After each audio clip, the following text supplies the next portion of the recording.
بسم الله الرحمن الرحيم. إن الناس يموتون على الشرك، فحق الناس علينا أن نحميهم من النار ومن غضب الله بدعوتهم إلى المنهج السليم.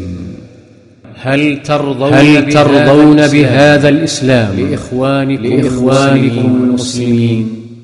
قال أفتعبدون من دون الله ما لا ينفعكم شيئا ولا يضركم أف لكم ولما تعبدون من دون الله أفلا تعقلون. هل ترضون بهذا الإسلام لإخوانكم المسلمين؟ ومنها عبادة القبور، المجالس غير الشرعية، التوسل بغير الله كالأموات، وطلب المساعدة منهم، الدعوة لزيارة الأماكن التي لم يأمر بها رسول الله صلى الله عليه وسلم كقبور بعض الصالحين. كما ترى نشاط الإذاعات والفضائيات على نقل هذه البدع والترويج لها مع ما هم عليه من مخالفات، وينقلون لطقوسها صورا حية يغتر بها العوام ويظنها الناس من الدين، سيما إذا شارك فيها المحسوبون على العلم والعلماء. فليتق الله من كان موضع اقتداء ألا يكون فتنة. هل تحبون مثل هذا الدين؟ وهل تحبون أن يدخل الشرك في بيوتنا وأن تتأثر به أسرنا ونحن لا نشعر؟ انظروا هذا الفيلم المبني على الشرك والبدع التي يدخل الإنسان بها في النار خالدا فيها. أليس عندهم علم بأن السجود لغير الله يخرج الإنسان عن الإسلام وأنه عمل شركي غير إسلامي؟ انظروا هذا المنظر الشركي بالدقة، ثم احكموا. هل تحبون هذا السم القاتل؟ وهذا مخالف للكتاب والسنة ومخالف للعقيدة الصحيحة. يقول الله عز وجل: أَمَّن يُجِيبُ الْمُضْطَرَّ إِذَا دَعَاهُ وَيَكْشِفُ السُّوءَ وَيَجْعَلُكُمْ خُلَفَاءَ الْأَرْضِ أَإِلَٰهٌ مَّعَ اللَّهِ قَلِيلًا مَّا تَذَكَّرُونَ. أَمَّن يَهْدِيكُمْ فِي ظُلُمَاتِ الْبَرِّ وَالْبَحْرِ وَمَن يُرْسِلُ الرِّيَاحَ بُشْرًا بَيْنَ يَدَيْ رَحْمَتِهِ أَإِلَٰهٌ مَّعَ اللَّهِ تعالى الله عما يشركون. Bismillahirrahmanirrahim. Assalamualaikum warahmatullahi wabarakatuh. Innal hamdalillah nahmaduhu wa nasta'inuhu wa nastaghfiruh wa na'udzu billahi min shururi anfusina wa sayyiati a'malina. Man yahdihillahu fala mudilla lahu wa man yudlil fala hadiyalah. Wa ashhadu an la ilaha illallah wahdahu la syarika lah wa ashhadu anna Muhammadan abduhu wa rasuluh. Ya ayyuhalladzina amanu taqullaha haqqa tuqatih wa la tamutunna illa wa antum muslimun. Ya ayyuhan nasu taqu rabbakumul ladzi khalaqakum min nafsin wahidah wa khalaqa minha zawjaha وبث منهما رجالا كثيرا ونساء واتقوا الله الذي تساءلون به والأرحام إن الله كان عليكم رقيبا. يا أيها الذين آمنوا اتقوا الله وقولوا قولا سديدا يصلح لكم أعمالكم ويغفر لكم ذنوبكم ومن يطع الله ورسوله فقد فاز فوزا عظيما. أما بعد فإن أصدق الحديث كتاب الله وخير الهدي هدي محمد صلى الله عليه وعلى آله وسلم وشر الأمور محدثاتها وكل محدثة بدعة وكل بدعة ضلالة وكل ضلالة في النار.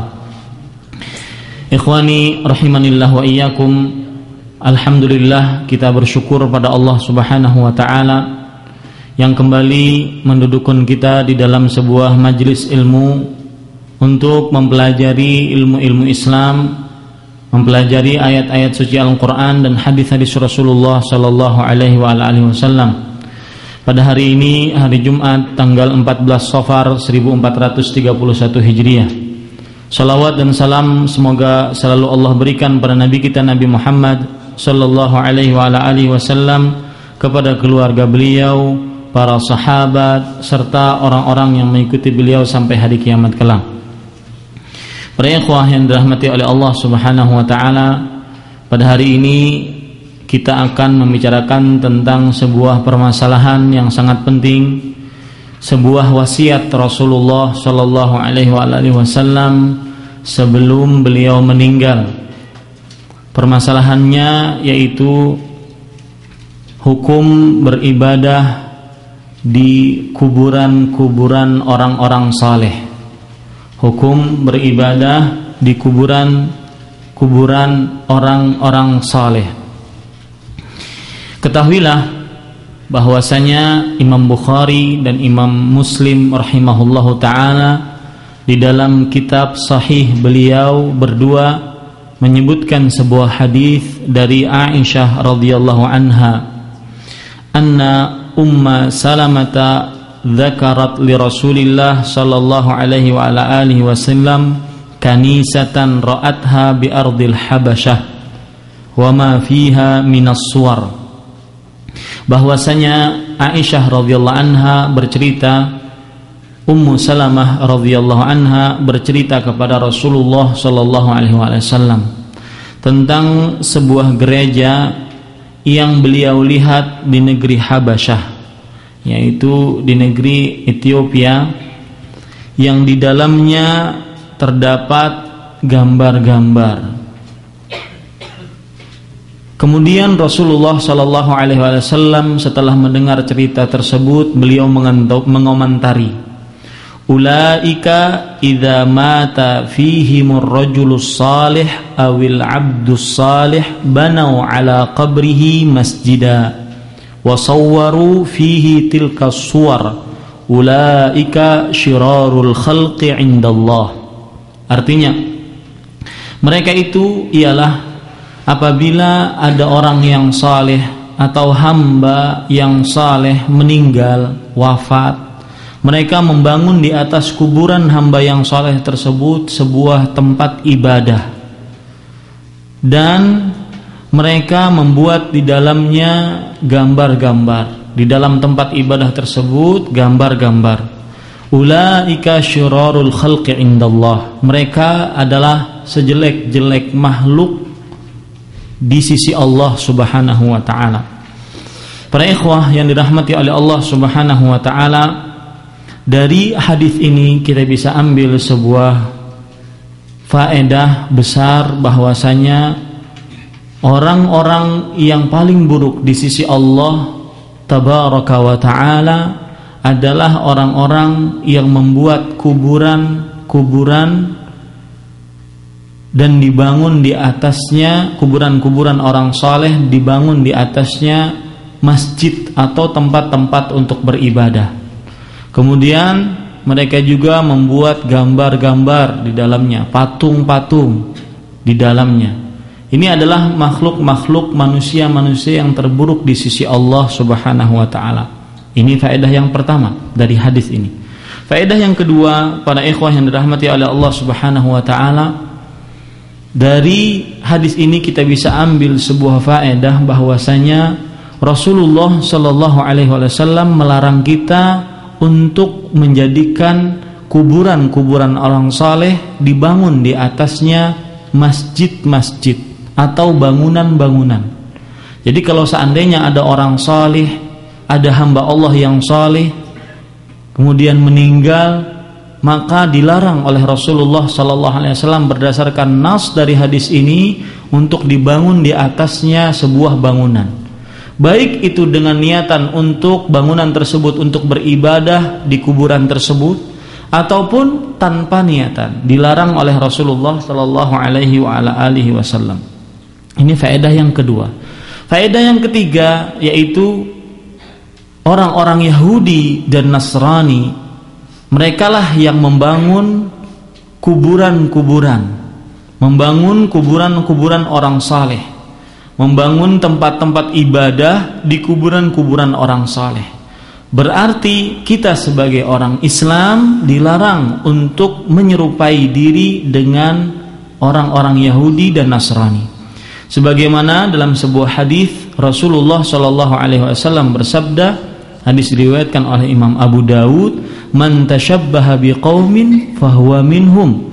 Barang siapa yang menyerupakan dirinya dengan suatu kaum, maka dia bagian dari kaum tersebut. Ketika Rasulullah sallallahu alaihi wasallam menyatakan itu adalah pekerjaan orang-orang Yahudi dan Nasrani, berarti kita sebagai umat Islam, umatnya Nabi Muhammad sallallahu alaihi wasallam dilarang untuk membangun di atas kuburan-kuburan orang-orang saleh bangunan-bangunan. Berdasarkan nas dari hadis Rasulullah sallallahu alaihi wasallam. Makanya dalam sebuah hadis riwayat Abu Dawud, Rasulullah sallallahu alaihi wasallam melarang orang untuk sholat di kuburan. Kenapa? Sebagai tindak pencegahan dari Rasulullah sallallahu alaihi wasallam agar kuburan tersebut tidak disembah nantinya.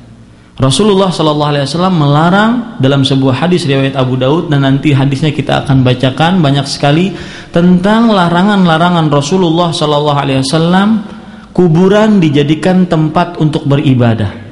Baik itu salat, baik itu berzikir, berdoa, baca Quran di sana. Dalam sebuah hadis riwayat Imam Abu Daud. Seperti Rasulullah sallallahu alaihi wasallam melarang kita untuk salat ketika terbit matahari, ketika terbenam matahari, ketika matahari tepat berada di atas kepala kita, sebagaimana sebuah hadis yang diriwayatkan oleh Imam Bukhari.